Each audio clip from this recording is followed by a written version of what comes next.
Okay, let's go ahead and get started. Councilman Barlow is going to be a little bit late, so we'll go ahead and get started without him. I'll go ahead and call the recommending committee meeting to order July 31st, 2012. We're in compliance with the open meeting law, is that correct? Yes, sir. Very good, thank you. Okay, item number 3 is bill number 2012-34 for possible action, amends the Unified Development Code to adjust the method for calculating handicap parking requirements in certain areas of parking lots to parallel the method of calculation provided for in applicable ADA standards. This has been proposed by Flynn Fagg, our Director of Planning. Flynn? Flynn Fagg, Director of Planning. The text amendment that you have before you today is to align our code with recent change in federal ADA regulations relative to the calculation of handicap parking spaces. What it does is clarify that spaces that are used for service vehicles, such as loading and unloading, etc., are not included in the calculation for required handicap parking spaces for patrons of the business. And so we would request your support of this ordinance. Okay, anybody from the public wishing to comment on this? Okay, seeing none, Councilman Coffin? I have a question.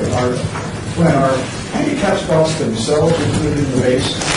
In other words, The handicap spaces are included in the overall required parking for development, so yes, they are included in the we are not more stringent than ADA. In one aspect we are, in terms of the actual dimensions of the parking spaces, we require an additional handicapped aisle for our spaces. But in terms of the number of spaces required and other standards, we're in line with federal ADA standards. How many of those extra wide spots do we have to have? Those are the kind that allow side loading? Yes, on both sides of the vehicle. I'll turn to you. Madam Manager, we require that all spaces have the double aisles, so if you're required to have 4 spaces, you're required to have the double aisles on all 4 of your spaces. Yes. Seems overkill to me. That might be a discussion for another day, Councilman. We were talking about amending an ordinance, and it's not a mistake. But Mr. Chairman, I'd just like to suggest that we revisit this section. I'm willing to pass. Okay. But I think we should consider revisiting what the city is doing. To really fill a lot of parking in front of, trying to detail. Not everybody. And I don't know what percentage is, what, 5%, 10% to the side of the room? It's based on the overall number of parking spaces required. Yeah. So we're discussing what is the approach? Okay, that's all to say. Let me just say that we pass Okay, we got a motion. All in favor of the motion? Aye. Aye. All those against? Okay, motion carries. And then we can have that discussion on another day.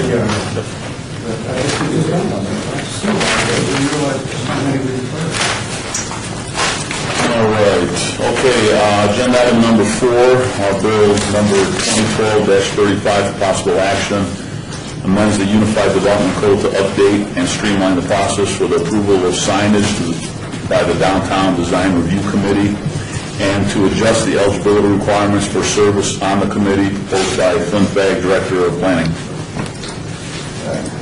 Members of the recommending committee, one of the things that we're proposing to do is, as the ordinance suggests, streamline the process for the approval of signage in our 3 downtown special signage districts. Those are the Downtown Casino Overlay District, the City Byway Overlay District, and the Fremont East Entertainment District. Currently, all signage within those 3 districts has to go before the Downtown Design Review Committee for approval. What we're proposing to do with this ordinance today is to state that any signage that is in conformance with the regulations in the code can be approved administratively by staff, and only the signage that's proposed that requires waivers would then be required to go to the Downtown Design Review Committee. What this will do is that any conforming signage will be able to get permits through staff through an administrative approval, which shortens the process for them by at least 2 to 3 weeks. And then again, any signage that requires waivers would go to the Downtown Design Review Committee for approval. So, Anybody from the public wishing to comment on this item? Yes, please. Just come on up. My name is Dimitri. Go ahead and have a seat. Go ahead and have a seat and tell us your name. And My name is Dimitris Karapanagiotis, 3900 Paradise Road, representing the Capital Company. My question is how this ordinance is going to affect the upcoming super graphic ordinance, and let's say the super graphics later on when they are adopted, are they going to go through this process or not? Super graphic signage is currently under consideration by the Department of Planning, working with a stakeholder group. We have not finalized the regulations for the signage, but it would come under a different section of the code and would be subject to its own approval standards. Okay, so the super signage he's talking about is not part of this agenda item? No. That may be coming up later That will on? be coming up later. Okay. Anybody else from the public wishing to comment? Okay, I'll close the public comment. Councilman Coffin? Go right ahead. The question I have, Flynn, is, comes to mind 6 or 7 weeks ago, kind of a crazy catch-22 situation on signage as the voting gate tries to expand, and the signs on their corners of Canadian Carson and 13 Carson and somehow that property runs in 2 or 3 different districts. They complied with one or more, but they didn't comply with another, and therefore they had to start this process over. We had to intervene, and we have short-circuited this. But will this help address that? Because this weird thing happening in certain circumstances? Talking about the boundaries of the districts themselves, we have a follow-up ordinance which will be coming to you in approximately a month, which clarifies the district boundaries and makes it a little bit easier in terms of interpreting the sign regulations. What this will primarily do is, again, where there is conforming signage, it allows us to do that administratively, which gets them through the process much quicker. Will that allow you to kind of close the boundaries where these things are common sense? Common sense sometimes.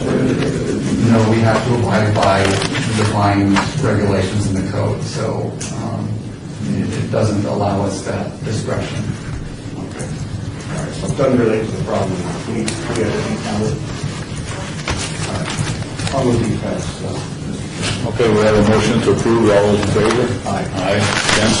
Motion passes unanimously. Where are we?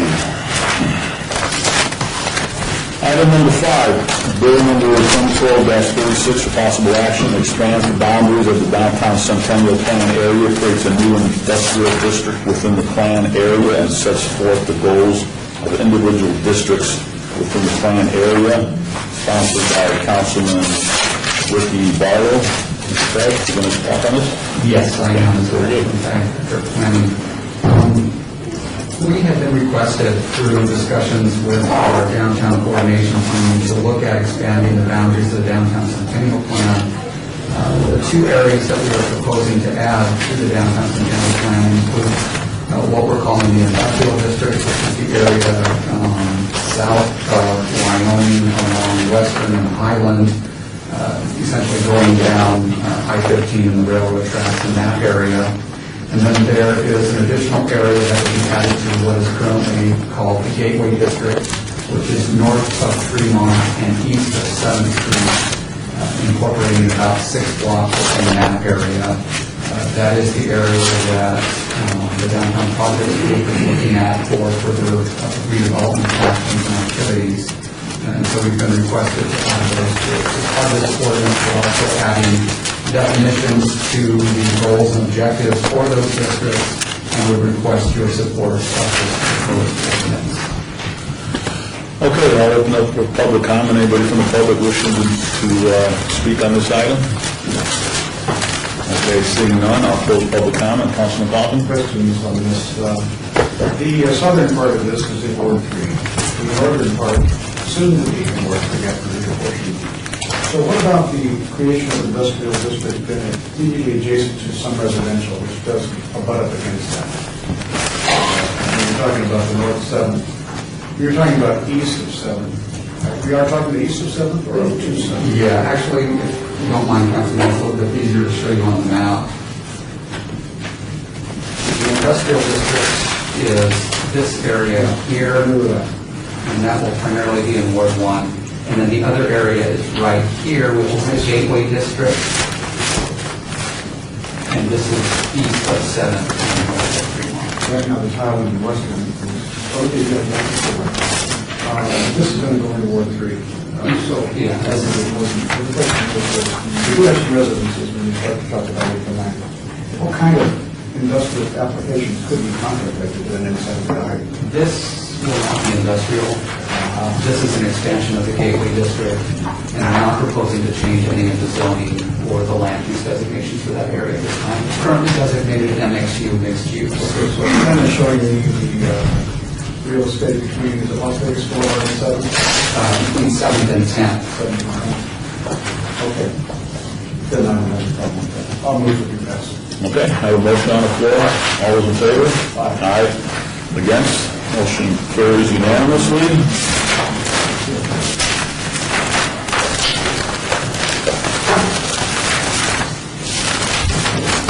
Okay, the one we've all been waiting for. Bill number 2012-37. For possible action, updates various regulations regarding local food vendors, open air vending, and transient sales lots to address their impacts on streets and surrounding activities and properties, sponsored by Mayor Goodman. Mr. Fagg, you going to start us off here? I'm going to start you off. Very good. What I'd like to do is I'd like to turn the time over to Karen Vettelsten, our business licensing manager, and also Doug Rankin, our planning manager.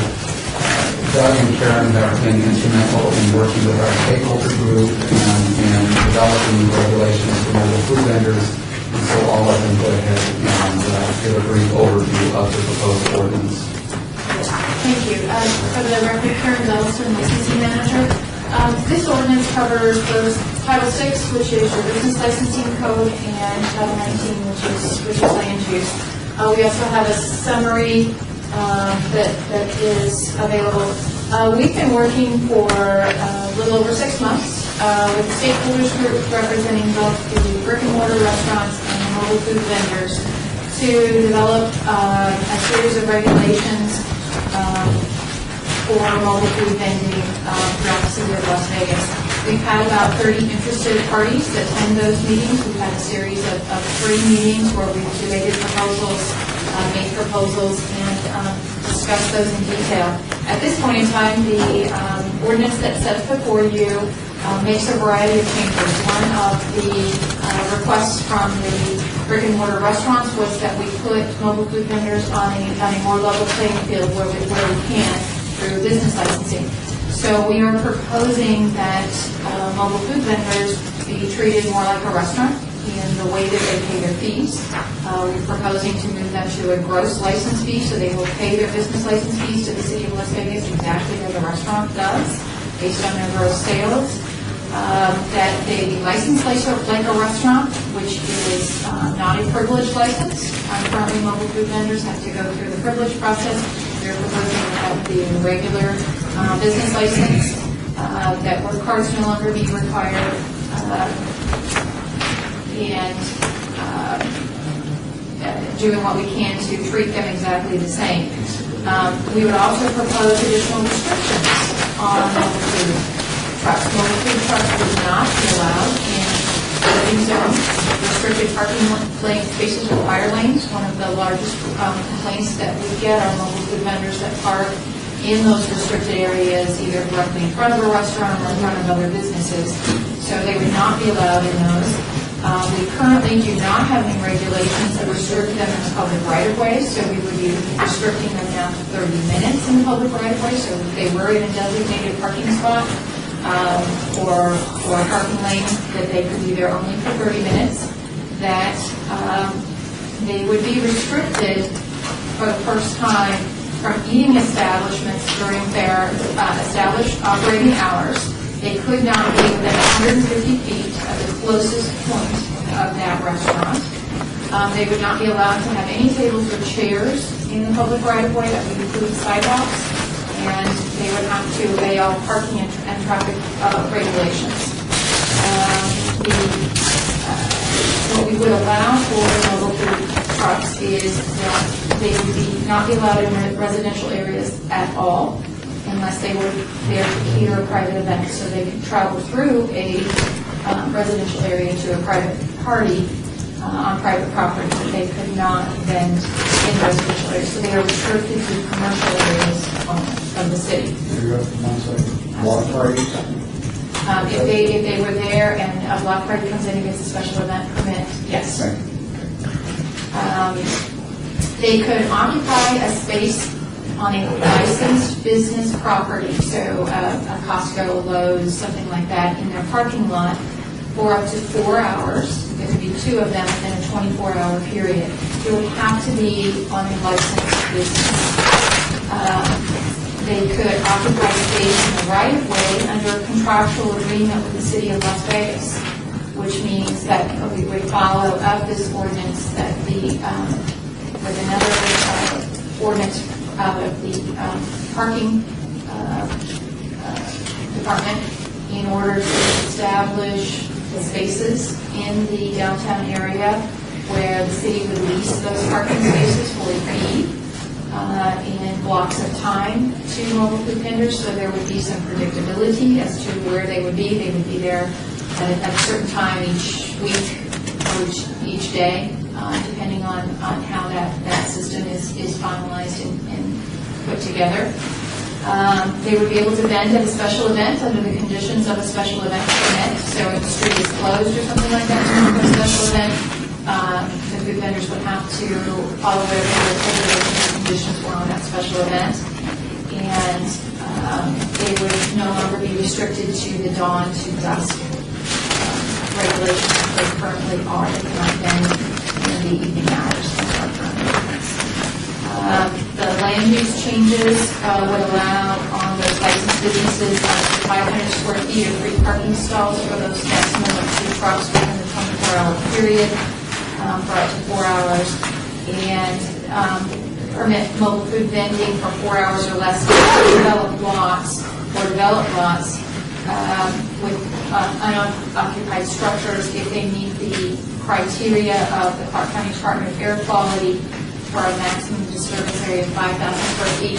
That would require that lot or that mobile food vendor to come in and get a license, because under the business license portion, they must be on the premises of a licensed business. So that would force that vacant lot to go through the planning process.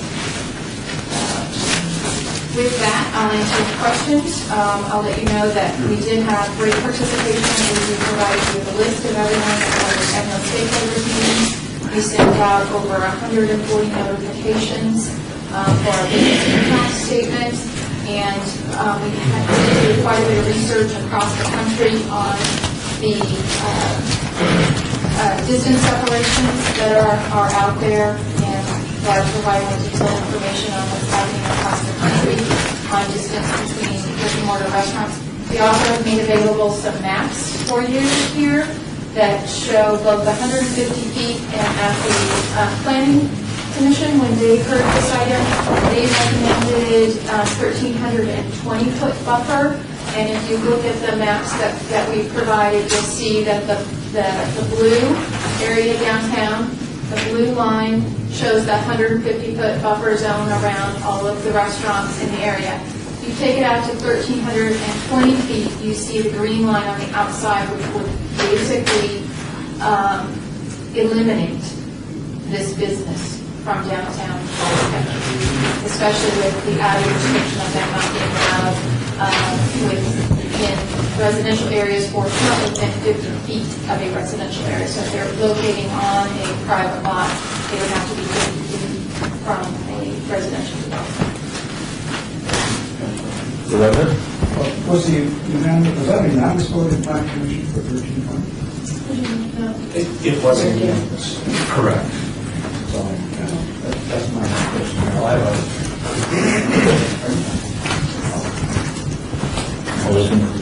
right ahead. And when you're done, I'll open it up for public Yeah, it's kind of comment. technical. Does this treat any other businesses, include pop-up retail of any kind, or other kinds of possible vending? The person could go around sell clothing and still. In the licensing side, mobile food vendors are mobile food vendors. There's a specific definition that it has to be a truck, it has to be movable, You cannot unhook a trailer, for example, or anything like that. You have to be mobile, and you have to be food. The mobile food vendor can be very, very correct. Right. And so, again, it doesn't, at this point, it doesn't touch any of the businesses, then mobile and food. Yeah, correct. All right. Thank you. Okay, I'll now open it up for public comment.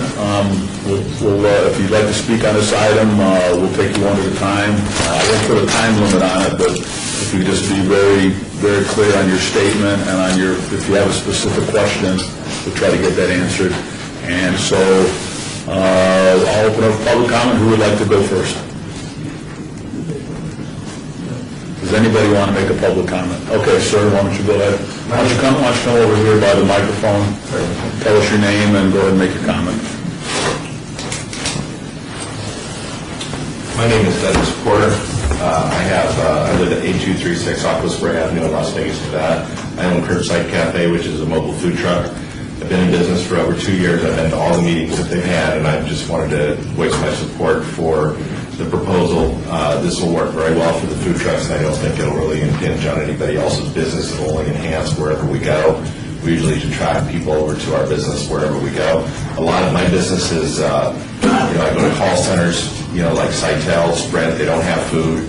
I'm there for about 3 hours. I go for lunch. I have other events where I go to where we're permitted, like the Foodie Fest or, some sort of big event. So, that works very well for me. I understand that we have some new parking ordinances coming up for the food trucks as far as designated parking. I'm very much in favor of that. I think that's going to work very, very well. So I just wanted to voice my support and hope that, this gets taken care of and gets passed. Thank you. Okay, next person, if you could just take that seat over there. Anybody else wishing to be heard? Good morning. Wes Isbert, 107 East Charleston Boulevard. 20 years ago, we coined the term Gateway District, by the way, to what is now the Arts District. And when we finished with it, the District to the south called themselves the Gateway District. I find it interesting now that the district to the north, so we're all the gateway to downtown, or I guess the downtown has grown to a bigger district. I've worked for these 20 years to create an area in our city to enhance the opportunities and to bring commerce down. And this has been done through a series of incentives over 2 decades to encourage businesses to move down to an area that has been prior declining. And these incentives are waivers of fees to encourage people, to open new zoning codes, to encourage people to come down and open a business down there. Slowly through 2 decades, we've made a little bit of progress. And this particular event that's happening here, the food truck, it's an important part of our culture, but it brings a transient nature to certain areas. We've talked in these meetings about creating pods or areas where these trucks could gather, which to me creates a destination. It brings the advertising, it brings people down. When the food trucks are allowed to, and I'm sorry for using this term, to pillage on or to leech on other events that are going on, it's an unfair playing field. And that's my biggest statement today, is it needs to be a fair playing field. If we spend the time, an individual, a group spends the time to create an event or to create a situation, they should have the expense and they should have the profit. It's their risk. And up to date, after 20 years, we haven't made any profits. It's all loss. It's all risk at this point. So we create an event, we'll say like a First Friday or a Preview Thursday or the day after, we call it Cultural Weekend, and a food truck will decide, well, they're going to come and park outside of our SUP area or our temporary event permit area, directly outside of it. Now, we've gone through insurance and barricade plans and huge expenses to create these events. And then someone who isn't going to pay the First Friday fee or our fee or something parks right outside and just leeches on the event. Now, they're not providing a service like going to a call center that has no options or anything. They are poaching. I mean, really straightforward. So first of all, in this code, there needs to be a large distance requirement between any temporary event or special event permit. 150 feet or 0 isn't adequate. If someone wants to go through the time and expense and get the approval to do that, they deserve a certain amount of the protection from other people using the internet. It's an unfair playing field. The process of deleting information or giving partial information on these items is a tactic that's been used by various silos from the city for decades. So, Ms. Nelson, while I appreciate your saying that business licensing is doing one aspect to bring them more in line, there's no talk at all about how the health department works or the commissary aspect works or a whole variety of things, including, let's talk about work cards. The moment in our restaurant, I can't hire a 16-year-old or an 18-year-old or a 20-year-old to be a busser. Why? Because if we're mandated that everyone has to have a work card. Work card for 21 years. How can a food truck pull up and hire that same 16-year-old to operate dinner without a work card? Why do my people have to pay that fee, go through that background check, weed out anyone who happened to have a problem prior? It's an unfair playing field. It's a busser. We don't want our kids to go have that first job working in a restaurant.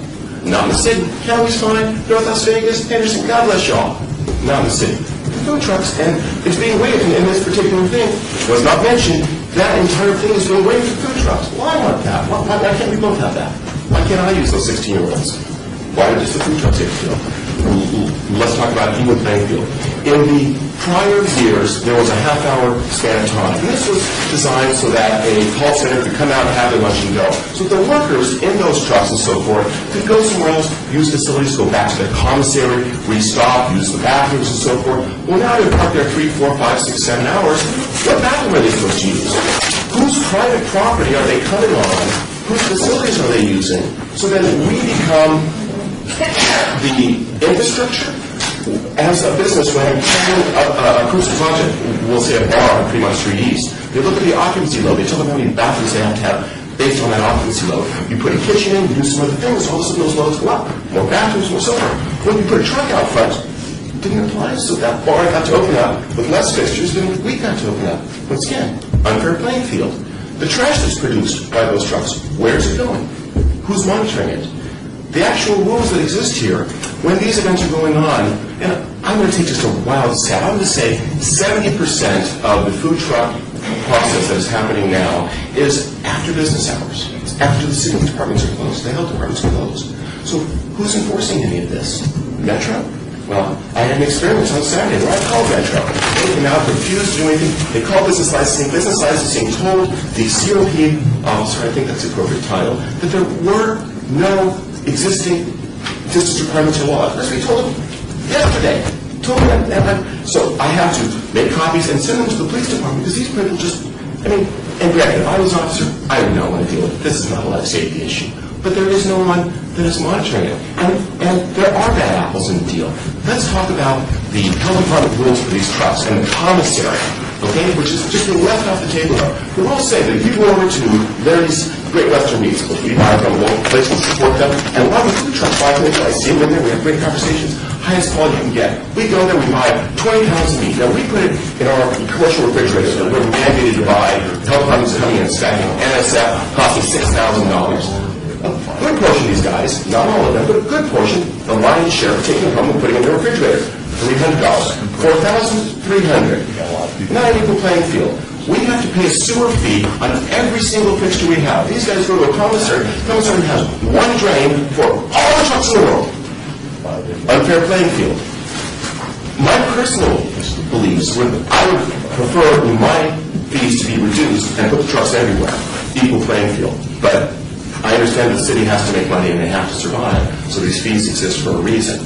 All I'm asking is that if it costs me $4 to make that burger because it cost me 30 cents to buy it, but my refrigerator, my sewer connection fees, my business licensing fees, the health department inspections, all of those make that burger cost me $4. This guy can park 150 feet off my door on my special event and sell it for $2. Unfair playing field. I have 52 employees. I'm the largest employer in the arts sector. Most of those employees work for the restaurants. Most of those people are making a living off of tips. We have an event every Saturday. This Saturday, 150 feet off my door, actually 100 feet off my door, there's the food truck parking. Here comes the second food truck parking. Here comes the third food truck parking. I have no recourse. I can't do anything about it. Unfair playing field. The destination to create culture in our city is appropriate. We should create an area for these people to operate legally. We should create the event and the culture to bring people down. I think it adds to our community. I just think that the concept of letting them go into any public area is too much freedom for lack of control. You have a couple more things you'd like to say? I just about two more and I'm done. Okay. It is legal in our city to walk down the street with an alcoholic beverage. You can buy it on Fremont Street, you can walk over onto Main Street, cruise down the street, and walk down Las Vegas Boulevard. You see people with big lungs all the time. So in these meetings, I ask, well, I have a liquor caterer license. I can go and pull my license. I've gone through my background checks. I paid my fees over and over, and they're not inexpensive. They're thousands of dollars every year. All my people have to be certified. They have to have all of the appropriate cards. And I ask, well, then why can't I have a mobile liquor truck? Why can't I go park in one of these pods and sell a product that's legal to sell and walk down the street? And what I get back is not a legal response, but a moral response. We don't want that. You know? And I'm sorry, well, I don't want certain things either, but the law is the law. And if it's legal, it's legal. If it's an open playing field, it's an open playing field. If you abide by it, we should be able to compete legally. So if a bar doesn't want to put in the hundreds of thousands, if not millions of dollars, put in a grease trap in a commercial kitchen, they want to prove they want their people to come there, and they want to park their truck in front of my restaurant, why can't I park my liquor truck in front of their bar with the same codes, the same playing field? But that's off the table. I don't understand why the city is having a desire to have, you know, what I can prove is unfair competition. I'm finished.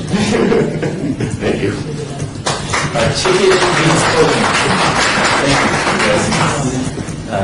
Thank you. Anyone else wishing to speak during the public comment, please come forward, state your name for the record. We'll be glad to hear from you. She speaks all the time. Dick Geyer, 8260 Hillhead Court, President of ATV, Las Vegas Artistic Neighborhood Association for about 8 years. I'm just reading the ordinance, and I find an incongruity here, which I have to support Wes. He didn't bring this up, but on page 4, it says very clearly, then within 1,000 feet of a licensed concession stand located within a city park when the concession stand is open for business. 1,000 feet, this is clearly for the reason of protecting the concession stand from competition. Clearly protecting the concession stand. A couple of lines down, 150 feet for a restaurant. This does not make any sense. If you want to do 150 feet, do it for both. Or if you want 1,000 feet, do it for both. Again, as he said, the playing field here is not really set up in an equal manner. And I obviously would prefer the 1,000-foot one than the 150-foot one, because you're going to get people parking in the 100 or 125 or something like that. It's going to get ugly if you don't get enough of a separation here. The other things that I see in here is, and I understand the reading and I'm hoping that it'll be helpful, 30 consecutive minutes. There's no meter on these food trucks that says they can park for 30 minutes. The health department, the police department, who's going to come out there and sit there or stand there for 30 minutes to make sure they've moved and haven't moved? I don't know who's going to enforce this. He's had enough trouble with the police as it is. The same thing with a marshal in a subdivision for 4 hours. I mean, who monitors that? Hangs around for 4 hours. If you walk up to the food truck person, he's going to say, well, I've been here for an hour and a half, or whatever. He's not going to admit to I've been here 4 or 5 hours. It's not in his interest to do so. Not he's a bad person, but it's not in his interest to do so. This does not work to protect the growth of the arts district and other areas. And I'm probably speaking here for some of the restaurants on Fremont Street. I don't know that. So I would ask that it be in the neighborhood of 1,000 feet so that they're out of sight when these people come down for special events at these various restaurants. It's not just a restaurant being open in a sense, but many times it's an event, that they be far enough away that they don't take the business that came to the event not specifically to eat, but then discover that they're hungry and go to the restaurant. This is not the same as you know, when I drive to a restaurant, there's a food truck parked in front of it, I'm not going to eat at the food truck. But if I go to an event, I go to something, a bar or something like that, or go for something special, music's being played, and then I see food, and I see the restaurant, there's the competition is there, and there's no 1,000 feet, the way you have it for your parks, your concessions in your parks, which are our parks too as taxpayers. Thank you. Thank you. If there's anyone else wishing to speak on this item, please come forward and state your name for the record. Hi, Cami Silva, 949 Wild Swan Street, the owner of El Gaucho Lucas Cafe. I like that to be also about 1,000 feet. It does affect my bottom revenue sales when they are parked in front of the courthouse. And obviously, they're not going to walk 1 block to my restaurant. They're just going to grab whatever they're selling in the food trucks. Also, pest control, that's one of my concerns. I pay every month for my pest control. I mean, I don't know, there's a lot of fees that we're not mentioning, we're probably forgetting about, that the food trucks are not, probably not paying. But the bottom line, you know, I'd like it to be as far as possible because it does affect my bottom line. Thank you. If there's anyone else wishing to speak, please come forward and state your name for the record. Yes, it's right in front of you. Mamita's Restaurant, we're opening on San Jose. We've been buying this for all this time. We've been going to the business, all the meetings, and we're protesting. We're against the 150, and everybody knows that we're against it. We went down to 800 to compromise with the city. 800 feet. And, you know, we've been struggling. I've been in business 40 years. Went through everything. So you already know our story. So we already said everything. Gentlemen that spoke up and the lady, what we've been going through with this food trucks, and we're against it. We were watching the news the other night downtown at the Strip. These young men were selling bottles of water. Now they're going to fine them $1,000 for selling. And they can be selling by the Strip. They don't let just bottles of water be sold here, food trucks, taking our business. So you already heard our, we're against the food truck. 800, we'll go 800, 1,000 and be good. Thank you. Thank you. If there's anyone else wishing to speak, please come forward and state your name for the record. Hi, my name is Burjindi. Can you spell that for us, please? BUSHXHINDI. Joe's Pizza. We have someone. Yes. BUSH, first XHINDI. Thank you. That is 505 Fremont, Uncle Joe's Pizza. I don't have to say much. The people before me, they say basically everything. I'm against the 150. And Who would you prefer? only 1,000 feet away. I mean, something I don't understand with all this bacteria going on. These trucks, these owners, they don't care about the people who touch the pizza or touch whatever, hamburger, without washing hands. How that works? I mean, no disrespect to anybody. I'm sorry, I don't know if it's any truck vendor here. Why should I go to the truck if the restaurant is right there? I don't understand why they do that. The restaurant is right there. Wash hands, air conditioner, sit, get a chance to say to everybody thank you, come back again. I mean, trucks doesn't make any sense. Anyway, they make living just like everybody else, but like they said, we pay so much more than they do, and it's not fair. So I'm against 150 feet. I appreciate if it's going to be 1,000 feet away. That's it. Thank you. Thank you. If there's anyone else wishing to speak, please come forward, state your name for the record.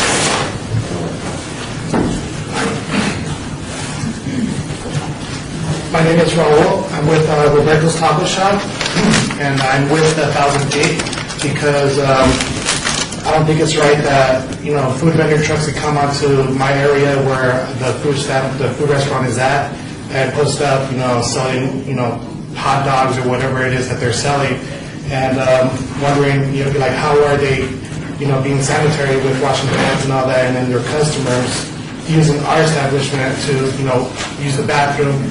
At this time, it's like after 8 o'clock, like people are getting off of work, construction workers, for example, they'll come, go to the food vendor truck that's located on our property, drinking outside as well, like they're at the kickback spot or something like that, coming in, and then when we tell them that they can't use the bathroom, they throw a fit, and then they start going to the, what is it called, the salsa line, whatever, the salsa bar, and they start throwing stuff around, it's just causing a nuisance, and I Where are really you located? What is your address? The address is 1414 Northeastern.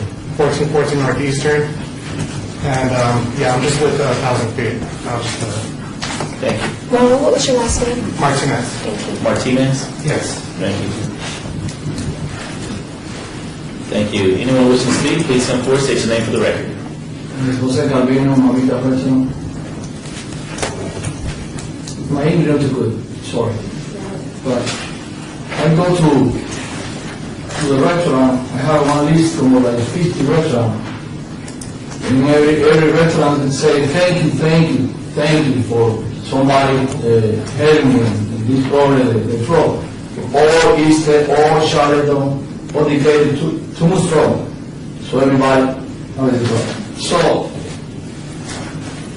I give one letter for saying for fast machine, and the fast machine no work in the city, I don't know, in this department, no work. So, I have only 11 restaurants, but I'm sure more restaurants sell fast, and this fast is broke. It's only for para decirle que hay muchos restaurantes que están en contra de esto, A lot of restaurants are against the pizza. pero el fast no Their está. tax wasn't working, so they didn't get it. También, eso es, pero I think so 1,000 food is okay, pero 150 no es okay. I think so no es okay. More, in every, my area, Primo Entertainment, only in 3 rows, we have a 30 restaurant. Now coming Venice, so we have a lot of restaurants, I don't know why we put more drop. Special event is okay. Special event for Friday, we have it for Friday, second Saturday. In Cortez, we have it with it, but no with this 150 and put one drop next to you. It's not right. Thank you. Is there anyone else wishing to speak on this item? If so, please come forward and state your name for the record. Seeing none, hearing none, we will close public comment. Councilman, Mayor Pro Tem. I have 4 questions. How did you come up with the 150-foot? We did some research. The mobile food vending issue is being vetted now among many cities. The city of Chicago, for instance, just adopted an ordinance last Wednesday where they adopted a 200-foot separation between mobile food vendors and brick and mortar restaurants. We looked around at many cities. A lot are still working through the ordinance process. Many haven't adopted it. And we found distances between 100 and 200 feet. So we proposed to the stakeholder group a distance of 150, and as part of that, we achieved a consensus of 150 feet separation from a brick and mortar from vending in the public right-of-way. It seemed to be the one that was the consensus at that meeting, at those various meetings. So that's why the proposal was 150. Okay. The health card, health district, health of these food trucks has come up a couple of times. So talk about how these food trucks, are they just as clean as a restaurant, and who handles all that? That was Karen Dudleston, the business licensing manager, that The food trucks are required to obtain all of their health permits through the health district just as a licensed restaurant. On the topic of work cards, a restaurant is not required to have a work card in the city of Las Vegas. An alcohol licensee is required to have their employees have work cards. So a restaurant that does not serve alcohol, no work cards are required. A food truck, no alcohol is allowed to be served from a food truck. So we're proposing there be no work cards. So the work card issue is attached to alcohol, it's not attached to a restaurant. Okay, so that was actually my third question. So you clarified the work card issue. So the food truck vendor will be treated the same by the Southern Nevada Health District as a restaurant. Yeah, they have some specific regulations that they have to go through. I've had several meetings with the health district to talk with them about some of the restrictions that they have, both in the state administrative rules and locally. They have some special provisions for food trucks and inspecting their commissaries and their trucks on a regular basis, similar to how they deal with restaurants. Okay. And my last question is, okay, so under normal circumstances, under the way this is written, they would have to be outside, 150 feet or outside from a restaurant. Okay, now a special event, so East Fremont Street is going to have some kind of a special event. And under this, and the restaurants will be open, under this particular ordinance, how does a food truck vendor fit in under a special event? Currently with 150-foot separation, you'll notice that there would be no food trucks on East Fremont at all with 150 feet. So they would only be allowed there if there were a special event. And then whoever is in charge of that special event files with the city. They designate how many vendors they're going to have with food trucks, and they are paid for a vendor tag for each one of those vendors. And then within their area, they can allow those vendors in if they have permission from the city to close that street and have food vendors in there. So the person holding the special event would be the one that would invite Correct. certain food truck vendors into the special event. So they could say no food truck vendors, correct? Or they could say we're going to have 10 food truck vendors, and then they would have to be part of the special event for the city of Las Vegas. Right, and then they police that themselves. That's why there are the vendor stickers. They are in charge of that area when they get permission to use it. Okay, and if a restaurant that is within that special event designation doesn't want food truck vendors in there, they would have to work with the promoter of the special event to decide those issues. Correct? Is that right? Correct. There was a point brought up in terms of a separation distance from special events. We don't currently have in the version that you have before you any required separation distance from special events. So someone who is not part of a special event, there is not a separation distance required. And But they would fall within 150 feet. they would fall within 150 feet from restaurants, Right. but we don't have separation distance from special events. Okay, those are my 4 questions, and I'll wait for my comments later. I have one question, Doug. Doug mentioned the stakeholder group, Doug, and it came up with 150 feet. What the stakeholder group what would typically be is, you know it's going to be affected by an ordinance change, and that would be the mobile vending industry. But were others notified or invited?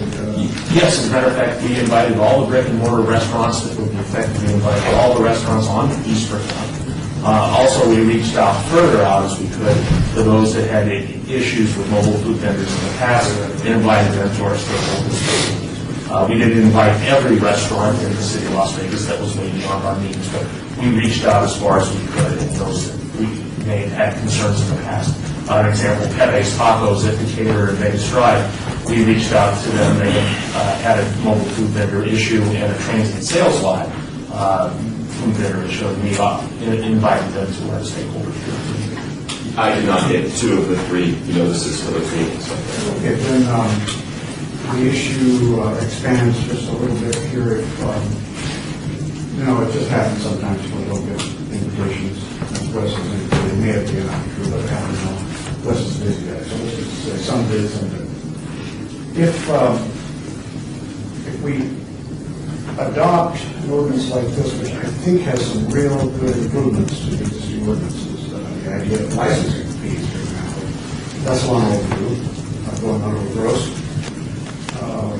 Trying to put some controls onto unapproved lots for dust control, things like that, these are very important. There's a lot of stuff I like in this bill. I don't like the distance. And I guess I'll save my comments like Speaker Pro Tem. I mean, Chairman Pro Tem. What are you? I got to switch now.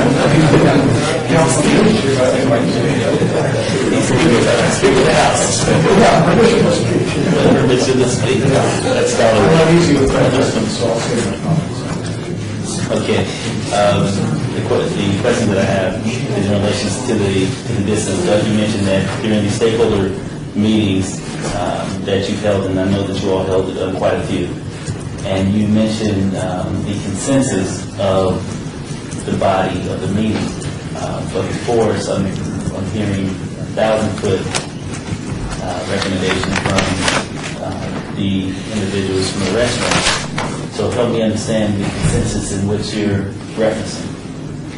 Well, at the stakeholder meetings, there was no discussion about 1,000-foot distance separation at those meetings.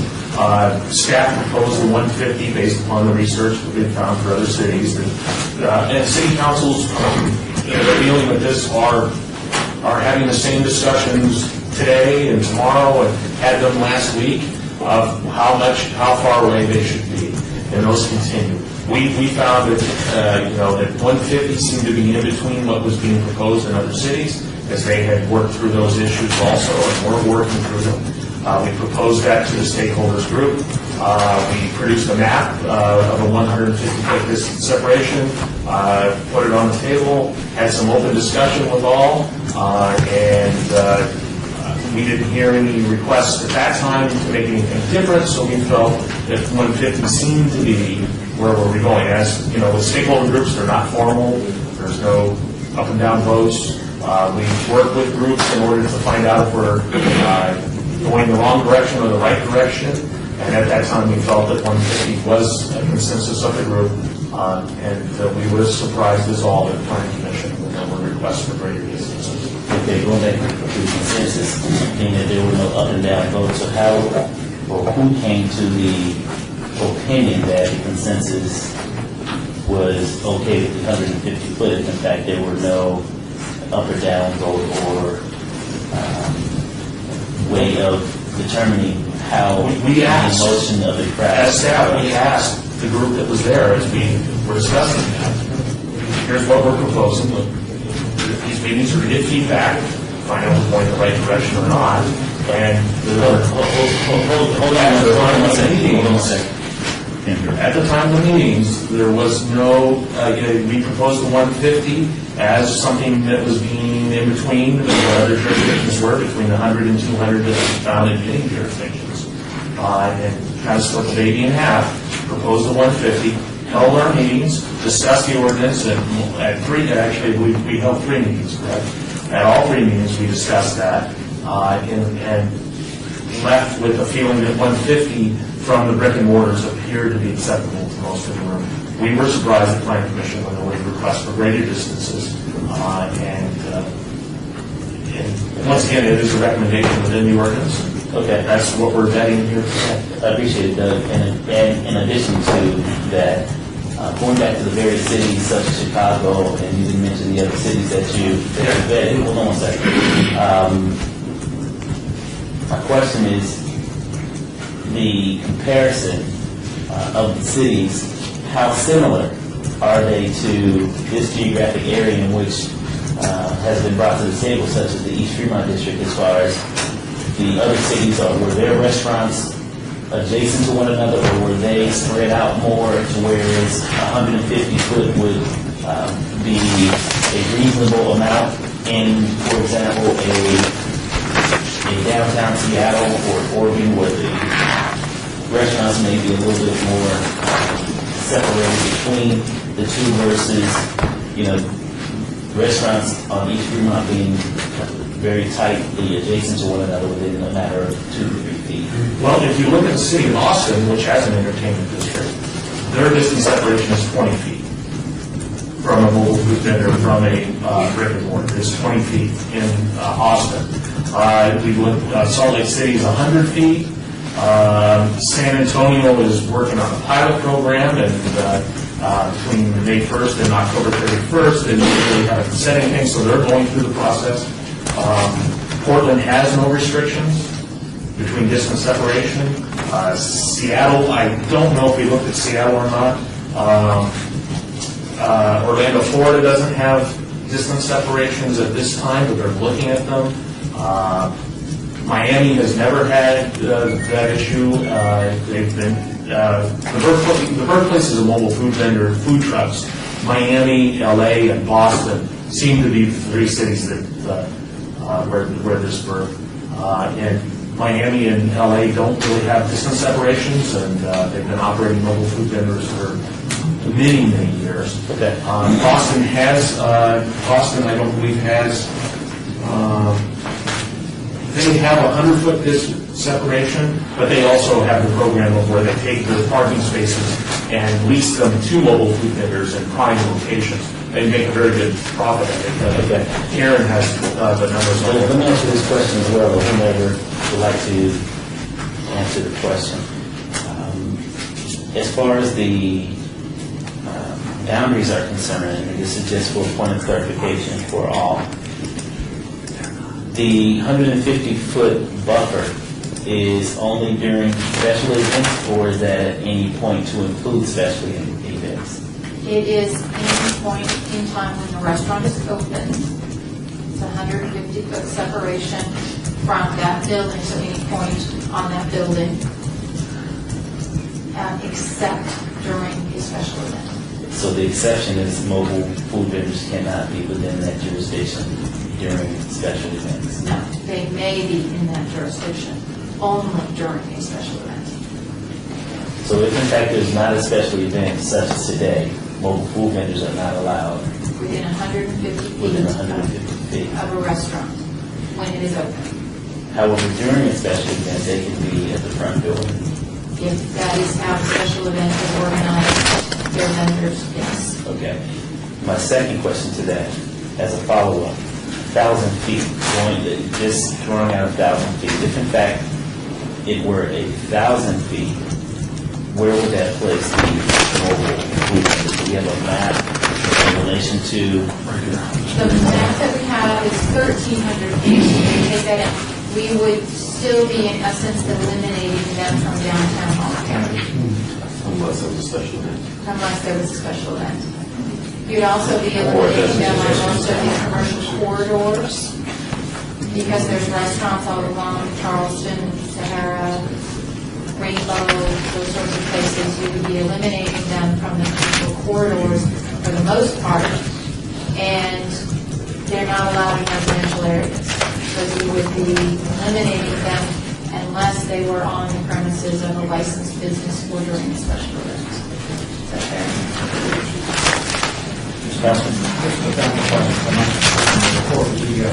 But that applies only when these brick and mortar restaurants are open. Right. Okay, so they would come in and clean out after hours. Restaurants open. So, restaurants open. Lunch, but not dinner, but you can. Okay. Okay, that's fine. So what I would like to know from the restaurants that are still here, Mr. Martinez, I have a question for you all. You all represent Roberto's? Yes. Okay. If not 1,000 feet, then what would be the second best reasonable distance separation would you all, within reason, would you all be willing to accept? Because I believe that, pushing the mobile vendors out of downtown is not something that a lot of us don't want, some of us may want, but I want to at least pose that to just get a feel for what would be the second best reasonable distance that you would at least consider. Wes, if you don't mind coming forward. I don't want you speaking from the peanut gallery. We're not against you. Just state your name for the record. Wes is at 170 East Charleston. We're not against seafood trucks in downtown. They belong there. What isn't being said is if a private business, we'll say a bar or a boutique, wants to bring a food truck into their parking lot, they can. The rules allow that, even if they are less than 150 or 500 or 800 feet. So we're not excluding these boys. We're not saying they can't come. We're saying that they need to be in designated areas and need to be invited by specific businesses. I understand that, Wes. The appropriate number you're looking for is 800. Thank you. 800? Come forward, please. Dick Geyer, 8260 Hillman Court. Also, speaking on behalf of, I'm part of the Downtown Alliance. In the comparisons to other cities, I'd like to know how many of them were in the retail area. My question is on the floor, so are you, the question on the floor right now? I will go with 800 feet, but I do. Reasonable amount of distance that would be second to the... I would go with 800 feet. Okay, thank I you. do want to point out that we're in RDA and the other cities are And your not. name for the record? Richard Geyer. Thank you, sir. And please state your name for the record again. Gloria Calvino, Mamita, And the distance, the second? 800. Okay. Raul Martinez, 800 feet. Okay. Is there anyone else that want to speak on the question that's on the floor right now? Yes, ma'am. 800. Yes. And your name is? County Silva. Okay.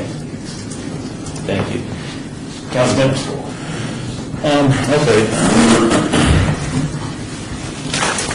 You know, if you look at this map, it's got 1320 foot is the green line, and we're talking about 1,000 foot and 800 feet. Even 800 feet pretty much eliminates food truck vendors from downtown.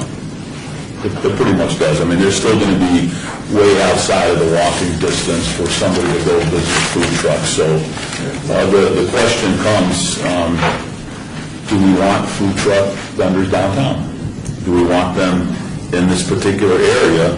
And 800 feet, if we say it's 800 feet, my opinion is that is a statement that we don't want food truck vendors downtown. That's basically what that means. And I don't believe that should be the case. I think food truck vendors are here to stay. I think they're part of the downtown culture.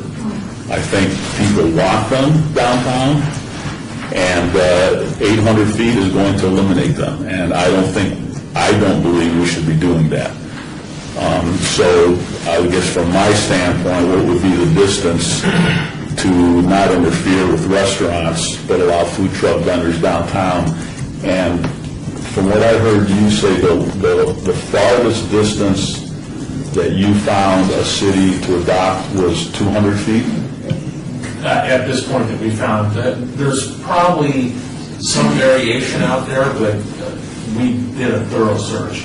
There are other proposals that are larger pending before other city But councils. you found that 200 feet is kind of the farthest? 200 feet is the largest we found adopted. Well, actually, there was 1,000 foot adopted by El Paso, Texas. But Okay. it no longer is valid, so it's been struck down. Okay.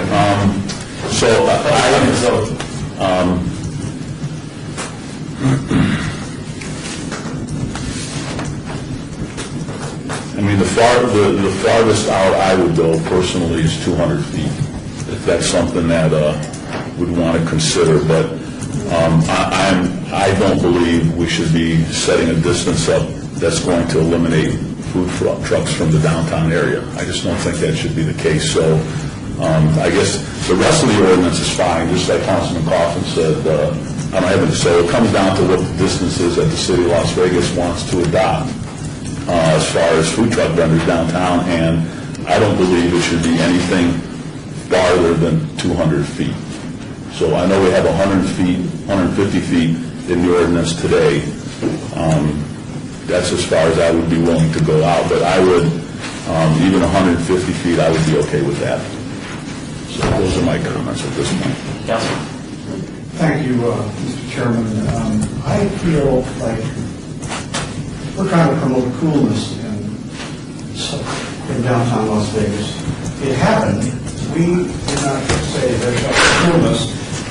It happened because of the people that took a risk and spent a lot of money to open these businesses and to keep them open, because it's a hell of a lot harder to operate an old building like this and a strip shopping center somewhere outside downtown. So, when I look at the Phoenix, for example, a little restaurant down just south of me, not actually in the city, south of Charleston, I think the development had a good word. Their sewer connections are going to be 1,300 times 10 or 20 attack, $20,000. I'm not counting the quarterlies. And I'm thinking, we really, if we're thinking of being cool here, we are cool. In other words, what's happened is these downtown restaurants are cool.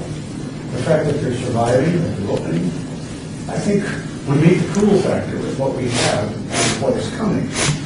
And, I'm an old veteran of brick and mortar, having a bookstore, and seeing how bookstores are being, and many, many other retail, most retail, is being demolished because of Congress's failure to enact protection, or at least even playing field for retail because of the sales tax differential between what we use in local government, frankly, and state government to finance our operations. And they get off scot-free, and that's how they make their profit on the internet sales. So I think that's unfair. I've been on record for many years on that thing. Well, I don't think by government fiat we should just suddenly change the playing field to these people who have invested heavily in their operations and who are barely making it downtown. I don't think anybody is getting rich for the little restaurant downtown. Now, the existing law does prohibit, permit, goodness, it permits, so this doesn't change the idea that you can come into an area after a restaurant's closed, and it doesn't prohibit an owner of private property from letting someone come on for a certain period of time. So that it isn't going to shake up the world. It isn't going to keep the new cool thing from being in downtown. I think these new ordinance changes within this bill will help regulate those coaches as they come downtown. Today the road coach is over, and it's now cool as a mobile business. And I don't think this ordinance, frankly, I cannot agree with the 150. I cannot even go with 200. There's 1,000 feet in the, for some reason, for many years, the city's had an ordinance to protect concession stands in a city park because the city's getting a cut of that. Maybe there's a reason for that. So I don't know why then we should just permit these privately owned businesses to have to compete with somebody 150 or 200 feet away. If it was in the city's interest, we would have them 1,000 feet away. You can't just put it on the private owner and say, well, it's one thing for us, but it's another thing for you. So we're going to set it at 150 or 200 or whatever. All these numbers have come out of the sky. I don't know how the planning commission came up with 1320. It's a quarter mile. It's a little too far, but we have in the ordinances something that's never been challenged, and that was 1,000 feet from the and I feel comfortable with that. If somebody wants to concede 800 from the brick and mortar business, it's okay. I support the 800. But I think that we won't look upon as stodgy or backward or something if we enact an ordinance with a larger distance.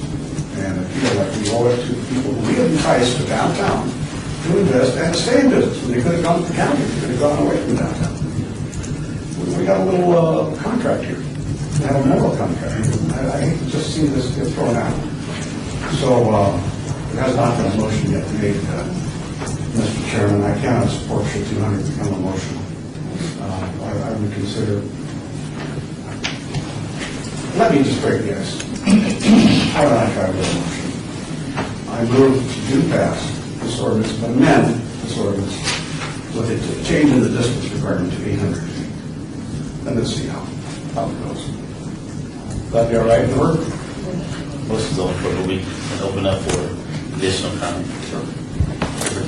Okay, I think I kind of made my comments. I believe 800 feet, is that what you said? I'm sorry. Yeah. Okay. I believe 800 feet pretty much eliminates food truck vendors downtown. That's what that motion pretty much does. And from what I've heard, from what I've read, people like these food trucks. It's a whole new industry. There are a lot of people that are opening up food trucks as their own small business. They're trying to make a living off of it. And it seems to me like there's almost kind of a different, even though they sell food, there's really kind of a different clientele. I mean, if somebody wants to go sit down with someone and have a nice lunch or a nice dinner, they're going to go to a restaurant. If somebody needs to eat quick on the run, they're going to go to a food truck, they're going to grab something to eat, and they're going to go.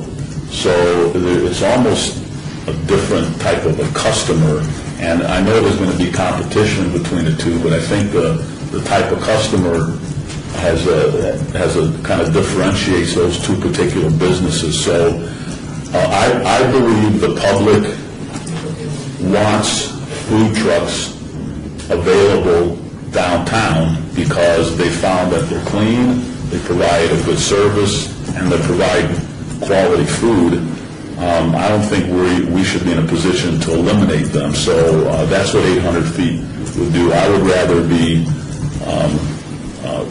rather allow food trucks downtown, but it seems like this 150-foot buffer, maybe 200 feet, would allow the two to go coexist. And the other thing that has to be kept in mind is if sometime down the road we find out that this particular distance isn't working, that it either needs to be even closer or farther away, we can always amend the ordinance. So I can't support the 800 feet. Okay. I agree with actually both my counterparts and colleagues as far as Councilman Anthony, Mayor Pro Tem mentioned that I believe that the food trucks in downtown also provides a level of culture coming into the downtown, and also it's a business that a lot of individuals that work in downtown enjoy, as well as individuals that come into the downtown, whether it be tourists alike. As far as the 150, I believe that we can't overlook the businesses that have also invested hundreds of thousands of dollars into these businesses and basically put their life savings into these businesses in order to make a living for themselves. And they bought into the vision of the previous mayor and council as well as the current mayor and council as far as downtown being restored and renewed, and the big push now, rediscovering downtown, is a positive message that I believe we as a council need to continue to push forward, specifically from a brick and mortar standpoint, being that a lot of the businesses and structures of downtown have been around for so long. And to come in and retrofit a lot of the dilapidated structures and upgrading the interior, exterior, and taking advantage of the visual improvement program from the city of Las Vegas, as well as the tax increment financing, and going out and leveraging loans in order to get these businesses going. I believe we can't afford to blow out the flame that has started in the downtown community. So although Councilman Coffin mentioned 800 as far as the distance separation, I believe that's a little bit too much for me, because I agree with Councilman Mayor Pro Tem that it will be pushing the mobile vendors outside of downtown. I do and would like to see them in downtown. I would prefer to actually see the 150 double to 300 as a distance buffer. I believe that that would keep them in the downtown, but also provide enough distance between those businesses that we have encouraged to come into the downtown in order to really light the East Fremont District, as well as the Cultural Corridor and the First Fridays and the Arts District on fire. And I believe we have to continue to keep that flame going. And for me, I believe a safe and practical, happy median would be a 350-foot distance separation. But there is a motion on the floor from Councilman Coffin, and the motion is for 800 feet distance separation, and we can take it to a vote. All in favor of the 800-foot distance separation? All in favor of that, sound off by saying aye. Aye. And all those who disagree, sound off by saying nay. No. Nay. And the motion fails. I'll make a motion. And, Mayor Pro Tem? I'll make a motion to approve this ordinance, but change the distance from 150 to 300 feet. Okay. Motion is on the floor. All in favor of the 300-foot distance separation for this item number 6 on today's recommended? All in favor say aye. Aye. Aye. All opposed? Nay. Nay. And the motion passes. Also, let me mention that each, just 1 second. Each bill moved out of recommended today will be eligible for adoption at the August 15th City Council meeting. And also, you will have an opportunity, or would have an opportunity to speak on this item? No. Okay. And so this is the public hearing portion of this agenda. You can speak during the public hearing. However, unless the mayor allows for this item to be heard, you will not have an opportunity to speak on the August 15th, but you will have an opportunity to speak during the public comments portion of the agenda, just so that you know. August 15th. Councilman Coffin. About 20 years.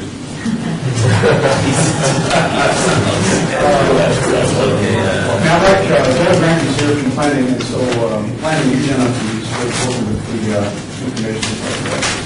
I'd like to see additional maps published about the department as soon as possible to show, I think we can disregard the 1,320 feet, and to show distances of, well, you originally said 350, but then, so 300 passed.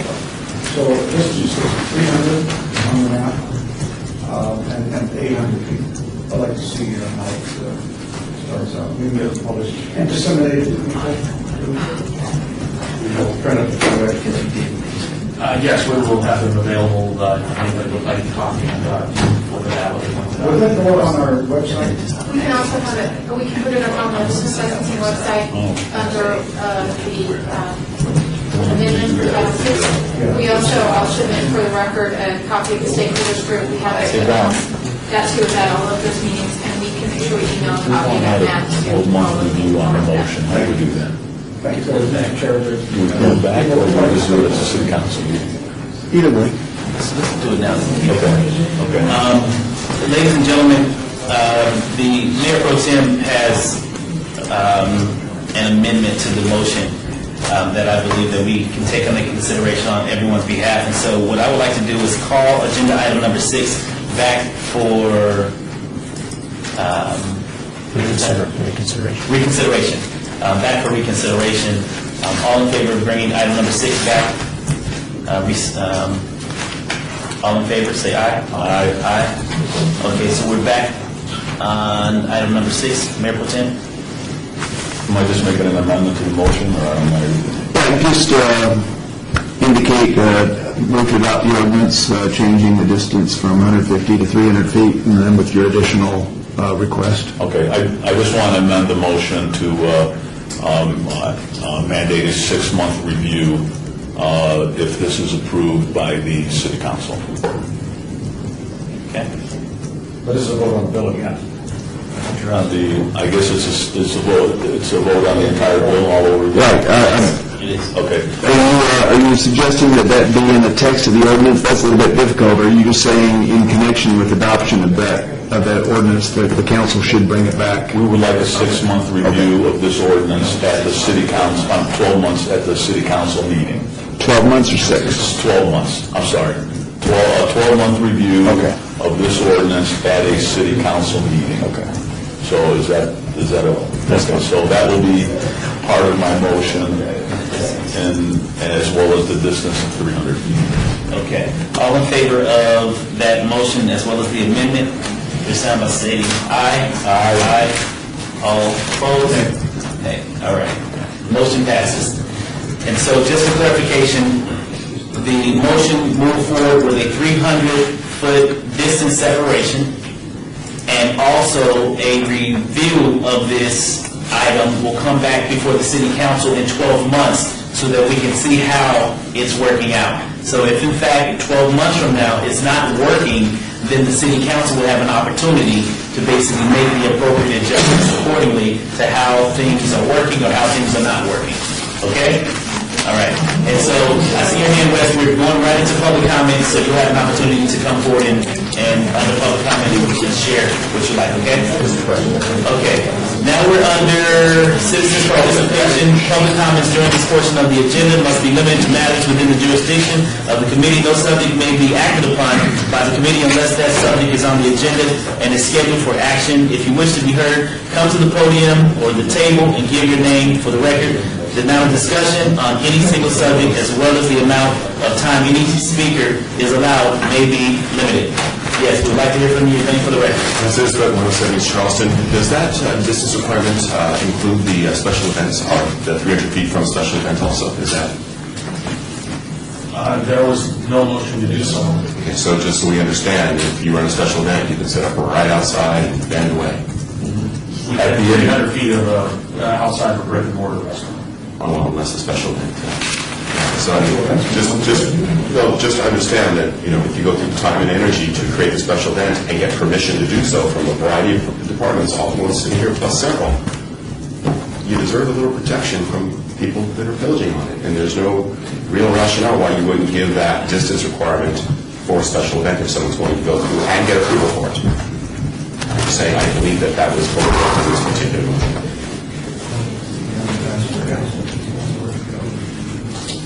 Thank you.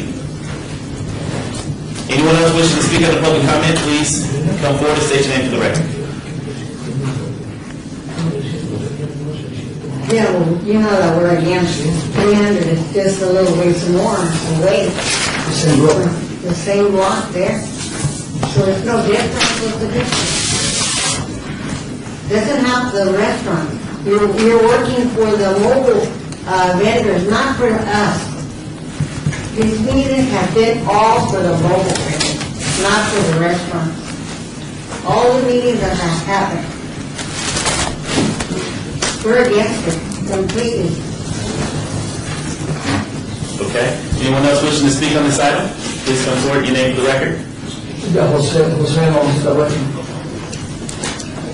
He said that not a restaurant, not a state, have 150 feet, 250 feet. I saw in the west side, not a Houston, Texas, no ones. Right now it's como 1,500 feet in the no one, because if you need one wall, more separation. You say about what difference is one restaurant and one truck, food truck. Food truck and one employee, two employees. One restaurant has maybe 50. He say how many employees? He say, yeah, 15 employees. This is the difference. The one truck and one restaurant. Okay, he say fast food. We have fast food. We have fast food. We have fast food. One burrito, carne asada, 5 something, came free soda. So, he say about another state. We need talking about Las Vegas, Nevada. Las Vegas, Nevada is number 1, second, Florida, number 1 in disappointment. Number 1. This is different. We have a restaurant signed the lease for 10 years, for 5 years. The truck, food truck, he put here, no make money, he put here. No make money, he put here.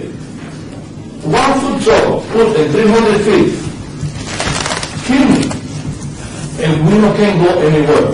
So when live boy go en desempeño, principalmente woman, waitress, go with babies, So, when I close the door, my landlord say, you know what? You have a 5-year lease with me. Now you live here for 1 year. So I sued you for another 4 years. So, why?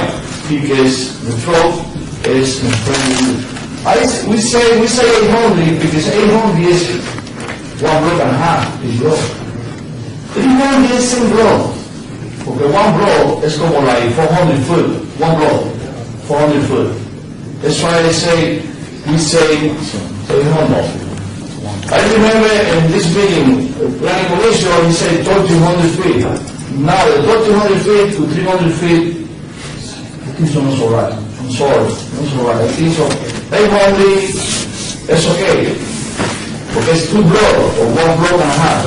In same block, it's not so right. Remember in downtown, you say about the downtown. Downtown, we don't have parking. We don't have parking in downtown. It's a big problem in downtown. So, only in the roads, we don't have enough. Only we waiting for weekend. So the truck only coming in the weekend. No coming Monday, Tuesday, Wednesday, no. Only in the weekend. Last meeting, I remember the truck say, oh, you know what, in Freedom East Entertainment, we want it only working in Friday, Saturday, and Sunday. And you want it, I don't know the name of this area, courthouse. Oh, we want it working here, over there, Monday to Friday. So the truck working only with our business. We open every day. We open every day for pay the bill. And the truck coming only with having business. The truck right now, and the bus truck is before the bus truck. We go for every Friday I have one, donde venden este aguacate, fruit, The farmer's market. yeah. And the truck go over there, because not to do business. So the truck go, I'm sorry for the truck, we know the truck have a farming too. We know. But when the truck before is in the construction, not a mile before. Now, why put the truck next to us, to the restaurant? That's also right. I think so. 800 is the best, because the truck is 100, we take it out 500 and put 800. I think so. 800 is the best. 300, I'm sorry. Sorry, the same growth. The same. I'm sorry. Okay, thank you. Anyone else wishing to speak on this item? Not this item, but under public participation, please come forward. Yes. Karen again with El Gaucho Lucas Cafe. Just thinking, you'll give them 20 or 12 months to try this out. In those 12 months, they're already taking the opportunity of us to make that revenue. And we might go bankrupt as well. You know, it's like you said, it feels like it's more, you're leaning towards the side of the food trucks where we're not we don't want to eliminate them either. We just want them to come when we call them or somebody else calls them to downtown area. But I feel 12 months, we'll be bankrupt. And all downtown restaurants will be empty, no restaurants left, only food trucks. Anyone else? Were you done? Okay. Anyone else wishing to speak under public participation? Seeing none? Council, entertain a motion. Motion to adjourn. All in favor? Aye. So moved. Thank you all. August 15th City Council meeting. This item will be eligible for adoption.